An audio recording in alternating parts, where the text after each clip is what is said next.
여러분 안녕하십니까? 오늘 소개할 책은 머니볼이라는 책입니다. 아마 영화로 많은 분들이 접하셨을 텐데요. 마이클 루이스라는 저자가 그 야구 팀들을 취재해서 지은 책입니다. 사실 그 오클랜드 애슬레틱스라는 책은 이렇게 생긴 책입니다. 영화로 보셨는데 아마 책이 있다는 거는 잘 모르셨을 수도 있는데 내용이 절반 정도는 영화랑 비슷하고 좀 더 자세한 사항들이 나와 있습니다. 야구를 좋아하시는 분들이야 뭐 당연히 야구 세이버 매트릭스라고 하는 통계를 통한 야구의 분석을 이제 처음 도입을 해서 큰 성과를 얻은 것에 대한 책이고 영화라는 것을 아실 텐데요. 예, 좀 야구를 좋아하시지 않더라도 한번 생각해 보실 만한 일이 있다고 생각이 되고, 놀랍게도 야구지만 저희 경제학자가 아주 좋아하는 주제이기 때문에 같이 이야기를 나눠볼까 합니다. 이 책은 기본적으로 야구에 대해서 이해하는 것에, 야구에 대해서 큰 오해가 있다. 야구에 대해 큰 오해를 풀어야 된다. 근데 이야기를 누가 하냐면 야구 선수들이 한 게 아니라 통계학자, 경제학자들이 하는 것에서 시작이 됩니다. 야구란 무엇인가요? 결국은 점수를 9회라는 시합을 뛰어서 점수를 더 남보다 상대팀보다 더 많이 딴, 즉 점수는 덜 주고 자기는 점수를 더 딴 팀이 이기는 겁니다. 그리고 뭐 다 아시겠지만 야구는 9회까지 하는데 한 회는 3명이 아웃을 당하면, 즉 공을 못 치거나 친 공이 상대 수비에게 잡히면 아웃이 되는데 아웃 3번을 하면 한 회가 끝납니다. 즉 9회까지니까 27번 아웃이 되면 경기가 끝난다는 얘기죠. 근데 그 과거에는, 즉 경제학자나 통계학자가 야구를 분석하기 전에는 당연히 야구 선수들이 야구를 하고 그 옛날에 유명했던 야구 선수들이 퇴직을 한 다음에 야구 감독이 됩니다. 우리나라도 보면은 무슨 선동열 감독, 이순철 감독 뭐 이런 유명한 감독들이 있지 않습니까? 그 감독들이 예전에 유명한 선수였습니다. 그래서 유명한 선수 출신들이 감독을 했죠. 그런데 당시에, 즉 제가 어렸을 때 또는 그 야구에 이렇게 통계학, 경제학이 도입되기 전에는 누가 야구를 잘하냐? 안타 잘 치는 사람, 홈런 잘 치는 사람, 투수가 볼을 빠르게 던지는 사람, 또는 다르게 얘기하면 야, 저 선수는 정말 달리기가 빨라. 공을 잘 쳐. 그 다음에 막 쫓아가서 공을 잘 잡더라. 이런 것으로 야구를 잘하는 선수와 못하는 선수를 평가했습니다. 맞겠죠. 잘 뛰고, 잘 치고, 잘 공을 잡고, 또 투수는 잘 던지고 하면 야구를 잘할 수밖에 없겠지만, 그거는 간접적인 거고, 결국은 점수를 덜 주고, 점수를 더 내는 것이 중요하다는 것입니다. 이게 왜 다른가? 일단 제가 그 배경을 조금 이 책에 나오는데 설명을 드리면 70년대 전까지는 아무도 야구에 신경을 쓰지 않은 이유가, 첫 번째, 야구 선수들의 몸값이 아주 쌌어요. 정말 놀이였어요. 그래서 그거 뭐 이걸 갖다가 그냥 뭐 야구 선수들 연봉 몇 천만 원 받는 사람을 분석해서 막 하고 할 만한 이유가 없었습니다. 왜? 여러분이 월스트리트의 유명한 금융을 하는 경제학자예요. 그런데 월급 뭐 5천만 원, 6천만 원 받는 사람을 어떻게 잘하게 될까라고 분석을 하면 여러분들이 큰 돈을 벌 수가 없겠죠. 왜? 여러분들은 지금 월스트리트에서 금융권에 가면은 몇 억을 벌 수 있는 사람인데요. 그런데 그 1976년에 야구 선수 도조가 막 그 생떼를 부려서 어쨌든 자기 권한을 찾아서 자유 계약 선수라는 곳이 있고, 요즘은 뭐 야구 선수들 몸값이 여러분 잘 알겠지만 몇 천억에 도달합니다. 한 명이. 그러니까 몇 년에 걸쳐서 1년에 몇백억씩 받아요. 1년에 어떤 선수를 5천만 원 주면 사실은 뭐 걔가 좀 못해도 아예 뭐 못할 수도 있지라고 생각하는데, 어떤 선수한테 연봉을 500억을 주는데 그 선수가 못한다? 큰일 나는 겁니다. 과연 이 선수 500억 준 게 맞나 안 맞나? 회사에서 막 난리가 나고 이거 누가 책임질래 막 나겠죠. 그러니까 이제 야, 이거 똑똑한 사람 불러다 분석을 한번 시켜봐야겠다. 누구냐? 월스트리트에서 일하는 경제학자들 이런 거 잘한대더라. 통계학자들이 잘한대더라. 라고 불러서 이제 분석을 시킨 거고요. 또 하나는 그전에는 뭘 분석하고 싶어도 데이터가 없었는데, 통계학, 경제학 결국 데이터가 있어야 되지 않습니까? 컴퓨터 기술로 통계학 패키지가 생겨서 분석할 수 있고, 야구 데이터를 막 축적하는 그런 작업이 이루어지면서 이런 데이터를 똑똑한 사람 불러다 분석을 해서 선수들을 평가하는 시스템이 이루어지게 된 겁니다. 근데 70년대 말부터, 즉 뭐 아무리 늦어도 80년대 초에는 이 작업이 시작됐는데, 야구에서 이렇게 분석된 데이터를 쓰기 시작한 거는 머니볼이라는 영화가 결국 2002년을 배경으로 하고 있는데요. 2000년경입니다. 즉 20년이 걸립니다. 여기에 참가했던 통계학자, 경제학자들은 야, 이렇게 뻔한 그리고 도입만 하면 큰 효과를 볼 수 있는 것을 도입하는데 어떻게 20년이나 걸리냐라고 놀랐다고 하죠. 자, 그런데 그 결론은 뭐냐면 뭐 야구 팀이든지 아니면 여러분의 회사든지 이것이 잘 되려면 거기서 일하는 직원들 또는 그 협력 업체들, 이것의 가치를 정확하게 파악을 하지 않으면 안 된다는 거예요. 가치가 없는 일에 엄청나게 돈을 쏟아붓고, 또 가치 없는 일, 또 일도 잘 못하는 사람에게 엄청난 봉급을 주고, 가치 있고 있는 상품, 작업대 또는 일을 너무 잘하는 그런 사람에게 그에 응당한 보상을 하지 않으면 그 회사는 잘 될 수가 없습니다. 되게 간단한 원리죠. 근데 야구에서의 이 경제학자, 통계학자가 봤을 때 야구에서의 문제가 뭐냐면, 와, 이런 A라는 타자는 정말 엄청난 타자입니다. B라는 타자는 별 볼 일 없어요. 라고 야구선수 출신들이 얘기하는데, 가만히 보니까 실제 그렇지가 않았다는 겁니다. 예를 들어서 예전에는 타율을 중요시했어요. 안타를 몇 개 때리냐. 어떤 사람이 10번 나가서 3번 안타를 때리면 타율이 3할, 30%죠. 그럼 이 사람은 엄청난 돈을 받고 좋은 대우를 받습니다. 그런데 타율이 왜 중요한가요? 타율을 치면, 안타를 치면 아웃이 안 되고 베이스에 나갑니다.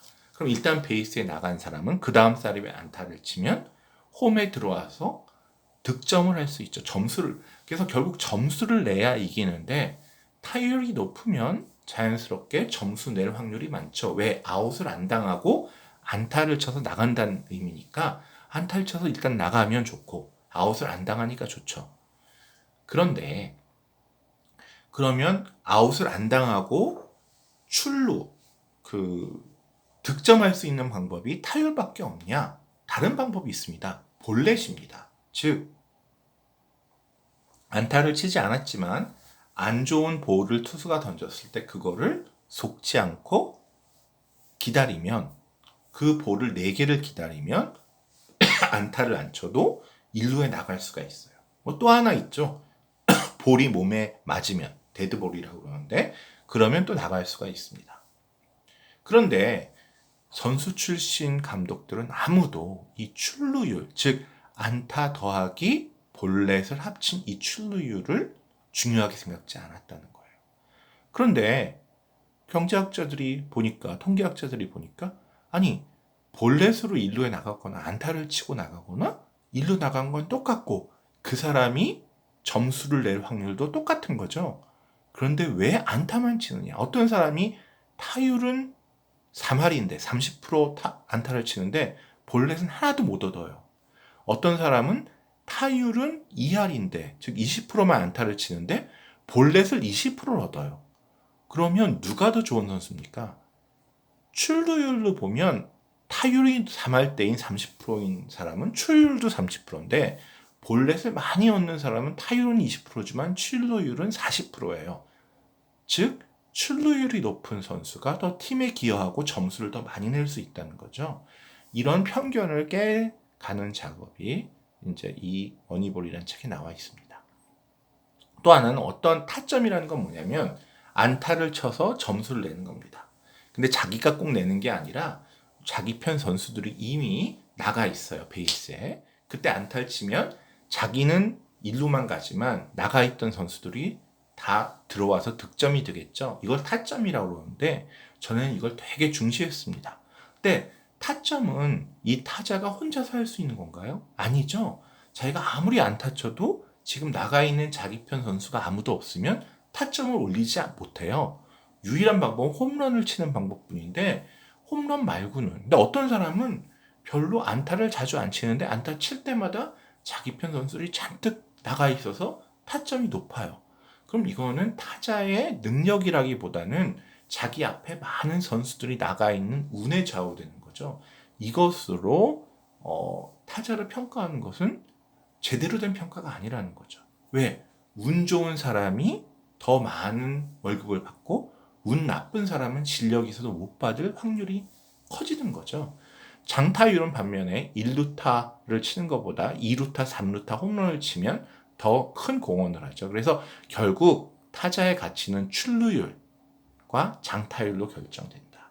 더 중요한 거는 그 타자로서 어떤 팀의 가장 그 게임에서 중요한 거는 아웃을 27개 당하면 경기가 끝나기 때문에 사실은 아웃을 안 당하는 것이 제일 중요하다는 거죠. 아웃을 안 당하면 계속 경기가 지속돼서 그러면 점수가 날 수밖에 없습니다. 그래서 아웃을 안 당하는 것이 사실은 출루율이나 근데 출루율이라는 거는 정확하게 아웃을 안 당할 확률이기 때문에 출루율이 중요하고 장타율은 또 막 분석을 해보니까 출루율만큼 중요하진 않다는 거예요. 그래서 이것을 장타율은 점수를 내는데 얼마나 기여하고 출루율은 점수를 내는데 얼마나 기여하고 이것들을 다 계산을 해서 출루율과 장타율이 좋은 타자일수록 돈을 더 줘야 된다라는 원칙을 세웠는데 놀라운 거는 이걸 제일 처음 도입한 오클랜드 애슬레틱스라는 팀은 다른 팀보다 돈을 정말로 막 4분의 1, 5분의 1만 주고도 그 팀들보다 훨씬 잘했다는 겁니다. 왜?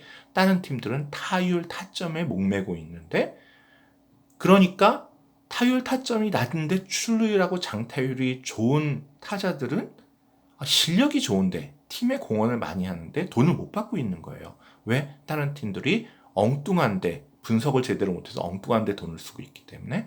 그래서 이 타율은 안 좋지만 출루율이 좋은 타자들을 싼 값에 불러 모아서 팀을 꾸렸더니 성적은 잘 나오면서 돈은 적게 들었다는 거죠.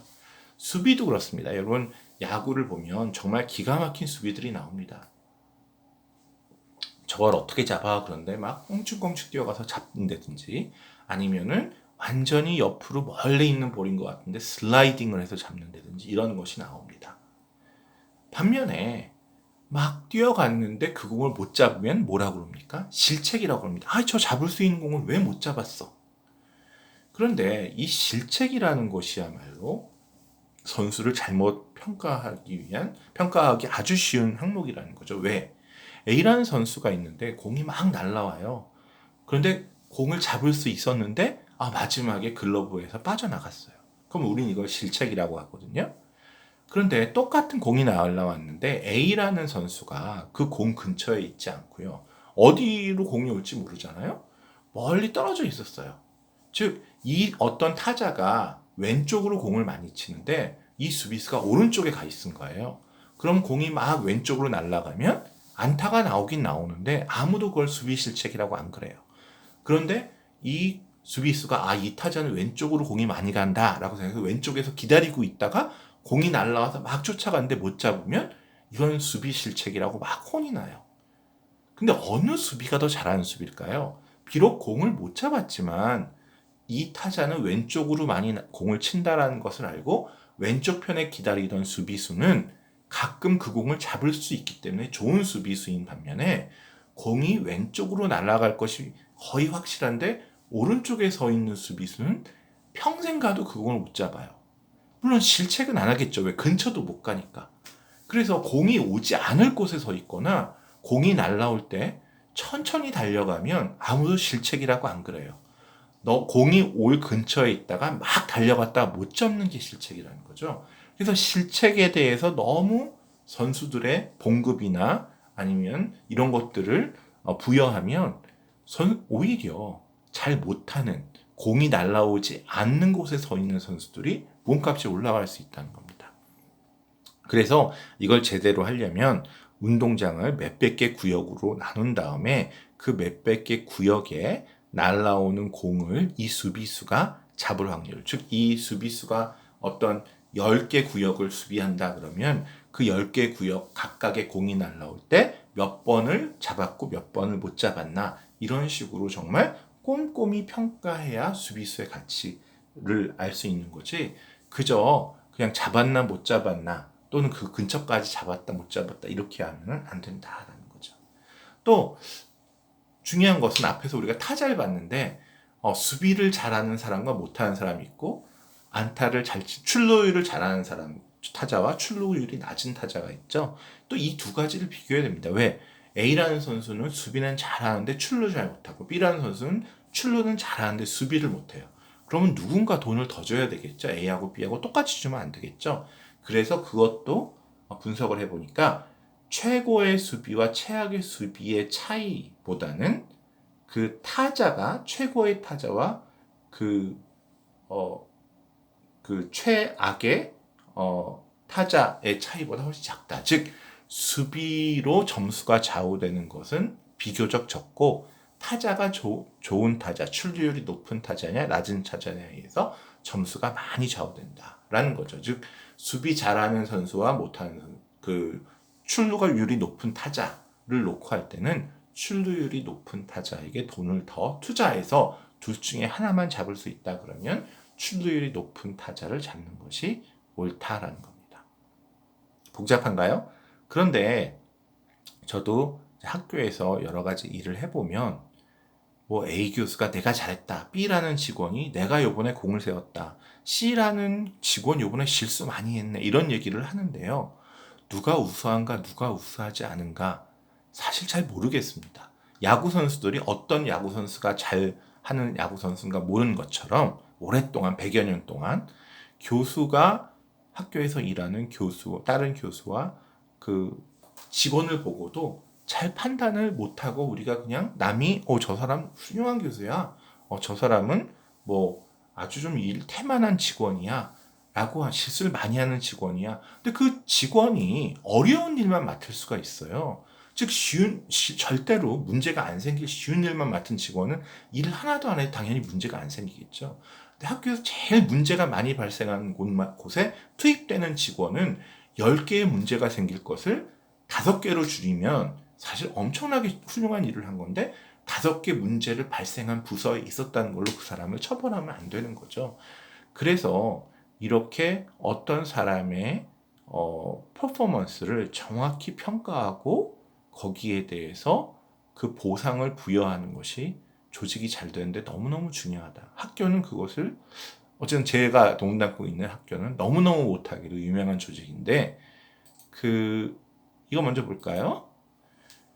빌 제임스라고 이 통계학적 분석을 야구에 도입하자고 제안한 사람이 20년 동안 주장했는데 도입이 안 됐어요. 이 사람이 뭐라냐면 매일 수만 명이 지켜보는 경기에서 플레이하는 야구 선수들의 가치가 엉망으로 평가되고 있다. 그러면 남들이 보이지 않는 곳에서 일하는 기업에서 일하는 사람들은 제대로 평가되고 있을까? 이런 얘기를 합니다. 그래서 이런 것들, 또 투수를 볼까요? 투수도 잘 생각해야 합니다. 공이 빠르다가 아니라 가끔 보면 우리가 땅볼로 잡는 투수 이런 얘기도 하는데요. 공이 일단 배트에 맞은 다음에 이 공이 땅볼이 될지 뜬 공이 될지를 과연 투수가 좌우할 수 있느냐, 이런 질문을 이제 한번 던져보는 거죠.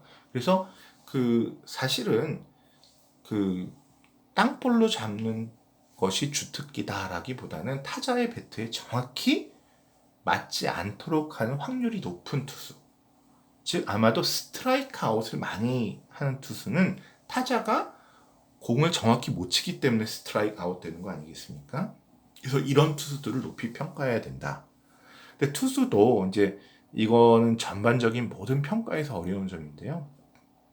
어떤 이 통계학자가 분석을 해봤더니 투수의 능력은 만약에 투수의 능력이 1점을 더 주거나 덜 줄 때 다른 요소, 즉 제가 아무리 좋은 투수라도 상대방 타자들이 너무너무 잘 치거나 아니면 우리 수비들이 너무너무 못하거나 아니면은 운도 많이 좌우되죠. 그래서 투수 이외의 요소가 4점을 좌우한다. 즉 어떤 투수가 점수를 내줄 때 80%는 투수의 책임이 아니라 투수의 운에 좌우되고 단 20%만 투수의 능력에 좌우되더라. 물론 이게 20%가 중요하죠. 왜냐하면 1년에 100 몇십 게임을 하는데 투수가 이 20% 때문에 경기를 몇 경기 이기는 거죠. 왜냐하면 지금 뭐 모든 팀이 몇 천억의 돈을 쏟아붓고 있는 미국 메이저리그에서는 몇 게임 이기냐 지냐가 그 팀의 막 생사를 좌우하는 그런 일이 될 수 있기 때문에 이런 투수의 가치, 즉 불확실성이 많은 80%가 불확실성인 이런 상황에서도 투수의 가치를 평가하는 것이 중요하다라는 겁니다. 여기서 이제 그 경제학자가 얘기를 하고 싶은 거는 선수 출신 감독들, 즉 경제학이나 통계학 정확한 평가에 대해서 잘 모르지만 이 사람들은 뭐라고 그래요? 저 경제학자들 봐라, 저 통계학자들 봐라. 쟤네들은 야구한 적이 한 번도 없다. 맨날 공부만 하던 애들이다. 도대체 쟤네들이 뭘 안다고 갑자기 30살 넘어서 와갖고 우리 보러 너 야구 이렇게 해라 저렇게 해라 하는 게 말이 되냐? 언뜻 듣기엔 당연히 말이 안 되고 경험이 없는 애들은 진짜 몰라, 현실을 몰라 라고 얘기할 수 있겠지만 지금이 어떤 세상입니까? 데이터 분석, 빅데이터, 또 정확한 가치 평가, 경제적인 요소를 고려한 이런 것들에 의해서 정확하게 개개인의 가치가 분석되는 이런 시기에 이런 경험보다 오히려 정확한 수학적, 통계학적 분석이 더 중요하다. 사실은 2000년경에 빌리 빈이라는 오클랜드 애슬레틱스의 야구팀 단장이 처음으로 그래 이거 20년이나 이렇게 데이터 분석을 해서 했다는데 이거 말이 되는 것 같아 라고 도입을 해서 아주 큰 효과를 봤고요. 그 결과 보스턴 레드삭스라는 부자 구단이 이 방법을 처음으로 또 도입을 해서 이 부자 구단이 이 방법을 도입해서 돈에다가 분석까지 합치니까 2004년에 월드 시리즈 챔피언이 됐습니다. 그래서 지금은 모든 그 야구팀들이 이걸 쓰고요. 우리나라도 지금 가만히 보시면 작년에 우승한 NC라든가 삼성이라든가 지금 현재 삼성 감독이라든가 또는 롯데 팀 감독 같은 분들은 선수 경험이 없고 데이터 분석만 하던 사람을 심지어 이제 감독으로 임명하는 이런 시기가 왔습니다. 그래서 제가 그냥 솔직하게 막 얘기하면 경제학이 정말 쓸모 있다, 통계학이 정말 쓸모 있다. 그래서 여러분들이 어떤 야구처럼 경제학, 통계학과 아무 상관이 없는 분야라고 해도 이런 첨단 기법을 한번 도입해 보는 것을 생각하실 필요가 있고요. 또 하나는 어쨌든 그 모든 조직에 거기에 있는 직원들, 조직원들의 능력과 공헌도를 정확히 평가할 방법을 깊이 고민하지 않는 조직은 앞으로 뒤처질 수밖에 없지 않나. 지금 미국, 한국의 모든 야구팀들은 다 이런 데이터 분석에 의해서 이루어지고 있습니다. 그런데 이게 그 야구선수 출신 감독들이 여기에 대해서 크게 항의했던 게 물론 야구도 한번 해보지 못한 저 대학교 나온 애들한테 맡길 수가 없다는 것도 있지만요. 문제는 야구선수를 하다 여러분이 물러나면 그 다음에 이제 그 10년 동안 야구선수를 했어요. 남은 인생이 3, 40년입니다. 그러면 여러분들은 그 다음에 야구 감독을 하든지 코치를 하든지 해서 여러분들이 밥벌이를 하는 것이 원래 모형이었는데 지금 갑자기 경제학자, 통계학자들이 몰려와서 얘네들이 감독을 하기 시작하면 어떻습니까?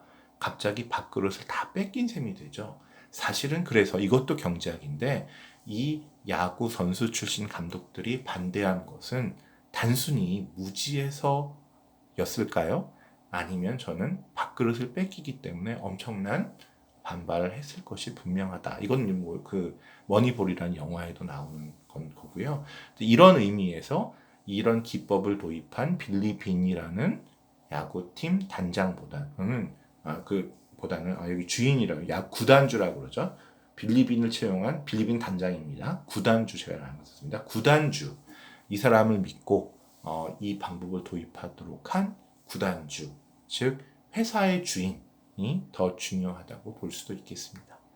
그래서 이런 그 첨단 기법을 도입하는 것은 단순히 그 첨단 기법의 도입과 그거를 잘 분석하는 사람이 중요한 것이 아니라 그보다도 최고 책임자, 기업의 오너라든지 또는 오너가 없는 경우에 대표가 굳은 의지를 갖고 이거를 적용한다는 왜 많은 반발이 있기 때문이죠. 왜 시스템이 변동할 때 밥그릇이 깨이는 사람들이 정말 많거든요.